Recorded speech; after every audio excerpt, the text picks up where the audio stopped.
You've probably heard it 1,000 times to the point that it sounds like background noise. Plant native plants. Let me tell you a secret. I was pretty indifferent about gardening with native plants for many years. I objectively understood the benefits, and I would echo the same plant native plants as everyone else. But I felt like I just always had more exciting plants on my to-grow list, and native plants were kind of like filler plants, though I definitely had a few favorites that I loved, and I would hear plant native plants, and I'd be like, yeah, I plant native plants too. I'm doing the thing, I understand the thing, I'm on board with this. But there was a little bit of a shift. One day I realized that native plants had become my very favorites. My native wildflowers were my favorite flowers. I'd be on a walk, I'd spot an uncommon native plant, and I would geek out about it. So I went from a gardener to a gardener who does not shut up about native plants. There was a shift. It didn't happen overnight, for one. It started with spending time in the mountains here in the Pacific Northwest, learning to forage for wild edible plants. So mushrooms, berries, that's a topic for another video. It's one of my passions. So if you can't tell from my accent, I was born in a part of rural Pennsylvania that had experienced a few hundred years of serious alterations to the ecology, to the plants that were theirs. And at this point, features mostly corn and soy and a lot of invasive weed species. The forests, the ecosystems that are in place have shifted a lot. If you don't know about the American chestnut tree, that's a pretty wild thing to Google, but I share all of this to say that the idea of these public lands in the mountains of the Pacific Northwest and spending time out there was all pretty new to me. I wasn't, born in this area. This is something I learned to do. And wow, spending time in these spaces, I just fell more and more in love with these plants. And I've just learned a lot about native plant communities from these comparably less altered spaces. Not all of these plants that grow in the mountains, even nearby mountains, are going to grow in my urban yard. They're not going to grow in my clients' yards in this area. It's just that spending time in these spaces has been really inspiring. It is really amazing the amount of plant diversity that is possible. And I also got to visit Arizona for a work trip. I had a similar experience there, completely different biome. But hiking through the Superstition Mountains and outside of Sedona with my plant field guides, I was completely overwhelmed and enamored by the diversity, the beauty, the colors, the textures, the shapes. So you can't comment below and say, well, cool for you, I don't have cool native plants in my area, because then we will know that you did not watch this far. I am certain that you do. And yeah, they might not be big tropical purple leaves, or they might not grow these giant flowers that bloom for 12 months of the year. And yes, if you live inside the crater of an active volcano, you probably do have fewer native plant options. But here's the takeaway. Yeah, I was inspired by these spaces that I got to spend time in, but I need you to know there's more diversity of native plants than we realize. Wherever you live, this is the case. There's so much more beauty out there to learn about. Even people who have been doing this for years. It is still humbling and thrilling how much there is to learn, and it is so much fun to learn about these plants. The other part of this shift was spending more time in yards where people were growing the local diversity, people working hard to propagate and share and just grow these plants that used to be more common in my area. For one, it's absolutely shocking the amount of wildlife and insect activity that can be present in spaces that are designed to support other living creatures as well as humans, and planting native plants is a huge component of that. But after seeing multiple examples of very local native plants used in landscaping successfully, that was another part of the shift for me, because you start to learn more about what used to grow in your area when you see these examples, when you meet these people who are passionate about this and doing this. There are plants that used to grow in the area that you just don't see as often, and this is the case in many, many, many places. And what's interesting is once you learn about them, you start to see them places, and that's when it gets really fun. Native plants are both easier to grow and a little trickier to grow for different reasons. They're easier because native plants are adapted to your local soil, your local weather patterns. So this means as long as you are not planting into a pile of fill soil or soil that was brought up from 15 feet deep when your basement was dug out, if you're planting into normal local soil, you don't need any soil amendments. So no compost, you don't need any fertilizer.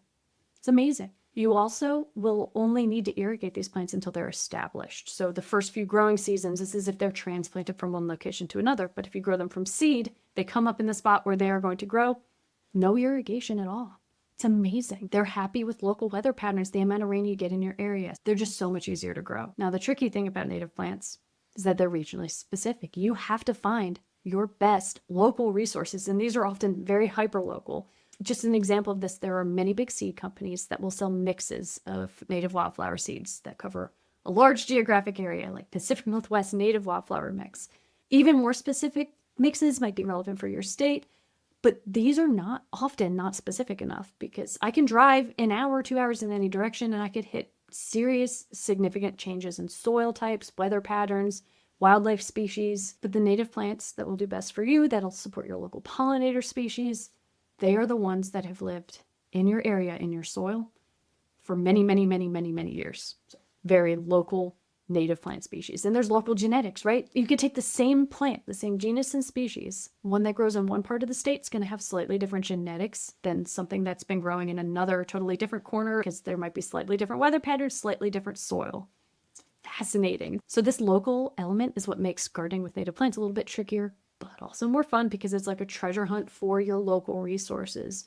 Treasure's hidden, you have to find it. Most gardening books, gardening sites, resources, magazines, the things that we typically have access to are not helpful, because you have to find your local resources. So here's the fastest way to find your native plants, to find your local resources. So these can be books, places, people, organizations. My favorite, and the one that I am certain that you have, no matter where you live, if you live in a remote area and nobody's interested in this, it's going to be people. I am certain that you are not the first person in your area who's passionate about this. There's somebody, at least one other person. You might need to go to like a nearby area. Maybe you live in a small town, you have to go into the next town over and learn a little bit more from someone there. I am certain that you are not the first person in your area who's interested in this, passionate about this. If you're interested in learning more about native plants as efficiently as possible and sourcing plants as efficiently as possible, then your first mission is to find the people who are doing this. You can do this by reaching out to local gardening organizations. You can post in local online gardening groups. Just start asking around. There's somebody nearby who's doing this. You just have to find them and connect with them. I believe that this is the fastest, the most practical, most efficient way to find the native plants that look and do the best in gardens and landscapes in your area, because these people are more than likely passionate about this. They're probably going to share their favorite resources with you. They'll probably give you a tour of their garden. They will probably give you plants, seeds, because they're passionate about this and because it is so much fun. There's so much to learn. There's so much diversity. So a few things before we wrap up. Yes, right plant, right place. It still applies even with native plants. There are native plants that will grow on the side of a windy, rocky cliff. There are native shady wetland plants. There are native sunny wetland plants. Again, this is where learning from other gardeners can make this process, the learning process, as efficient as possible. Because if you find somebody in your town, in your city, who is also gardening with native plants, you'll be able to see that plant growing next to a sidewalk and take notes. Then you can recreate these things in your space. You can learn which native plants you like. Another thought, not all native plants are weedy. They're not always aggressive spreaders. This is just a myth.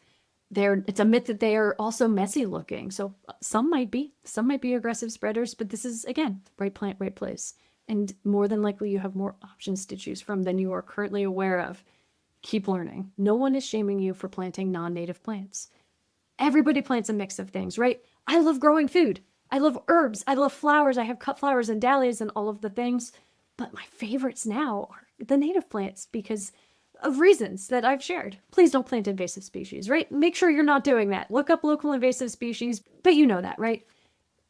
Plants in general are a good thing. If you are planting something that lights you up, plants are good. There are many wonderful non-native plants too, and we all grow them. I think one of the reasons why people come on so strong is because once you understand how much there is to learn, how there are more really cool things out there than you realize. They are objectively better plants for many reasons. They can be easier to grow. And then again, there's the standing up for and supporting local creatures that need these plants to complete their life cycle. So if you want to support pollinators, yeah, if you plant globe thistle in your yard, globe thistle is beautiful. A little bit of a spreader, heads up, but I think it's easy to manage. It's a good thing. It will be covered in pollinators. So I'm talking about a non-native plant, right? If you plant globe thistle, covered in pollinators, but you are not supporting those pollinators. You're giving them a really delicious snack. And I like to say it's like putting a bowl of M&Ms out, right? Kids are going to flock to that bowl of M&Ms. There's going to be all this activity that's fun. Plant some of those, but you also need to plant all of the other healthy things that native insects native pollinators, other native wildlife species need to complete their life cycle. Otherwise, these things cannot survive. A lot of native insects, native pollinators need their native plants to complete their life cycle. So I think there's a little bit of the Lorax thing where we're trying to get more people to stand up for the native pollinators, the native insects, which are the bottom of the food chain, right? They're low on the food chain. Baby birds, most of their diet is made up of insect protein. So you're supporting creatures all the way up the food chain by planting native plants. So I think that there's that passion of people standing up for that, which is objectively a good thing. And then if you fall in love with these plants, of course you want to share about the things you fall in love with. That passion, when you see it, recognize it for what it is, that passion. And also know, just a heads up, it seems like people who have been gardening for a very long time, there will be that shift that occurs where you suddenly become obsessed with native plants. It happens to a lot of people at a certain point, so it might be coming for you. And hey, if you're interested, find a local resource, start learning more. My last little subtopic, I don't know if you've noticed the weather patterns have been a bit different lately.